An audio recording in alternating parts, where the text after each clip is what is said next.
नाज़रीन, अव्हांखे अहम ख़बर ॾियूं त हुकूमत खे सेनेट में शिकस्त मिली आहे। अपोज़िशन जो बिल मंज़ूर कयो वियो आहे।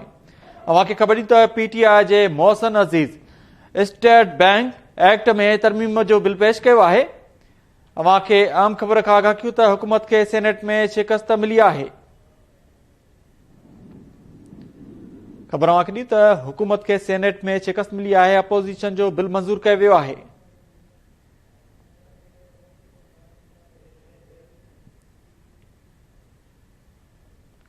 पीटीआई जे मोहसिन अज़ीज़ स्टेट बैंक एक्ट में तरमीम जो बिल पेश कयो। अव्हांखे ॿुधायूं त अपोज़िशन जो बिल मंज़ूर कयो वियो आहे। हुकूमत खे सेनेट में शिकस्त मिली आहे। अपोज़िशन जो बिल मंज़ूर कयो वियो आहे। पीटीआई जे मोहसिन अज़ीज़ स्टेट बैंक एक्ट में तरमीम जो बिल पेश कयो आहे।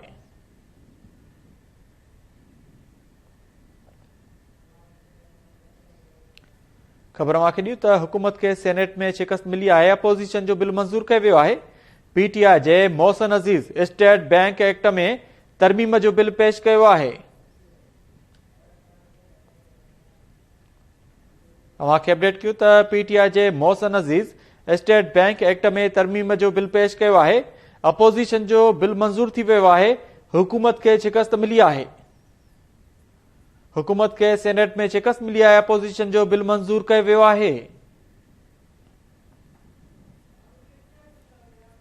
ख़बर अव्हांखे ॾियूं त पीटीआई जे मोहसिन अज़ीज़ स्टेट बैंक एक्ट में तरमीम जो बिल पेश कयो। अपोज़िशन जो बिल मंज़ूर कयो वियो आहे। अपोज़िशन जो बिल मंज़ूर कयो वियो। हुकूमत खे सेनेट में शिकस्त मिली आहे। पीटीआई जे मोहसिन अज़ीज़ स्टेट बैंक एक्ट में तरमीम जो बिल पेश कयो।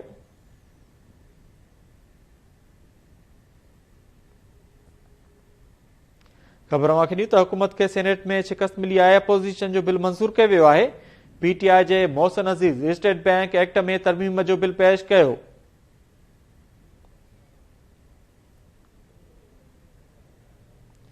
ख़बर अव्हांखे ॾियूं त हुकूमत खे सेनेट में शिकस्त मिली आहे। अपोज़िशन जो बिल मंज़ूर कयो वियो आहे। सेनेट में हुकूमत खे शिकस्त मिली आहे। अपोज़िशन जो बिल मंज़ूर कयो वियो आहे। अव्हांखे ख़बर ॾियूं त सेनेट इजलास दौरान बिल ते वोटिंग कई वई। अपोज़िशन खे 26 वोट मिलिया। हुकूमत जा 20 वोट निकिता आहिनि।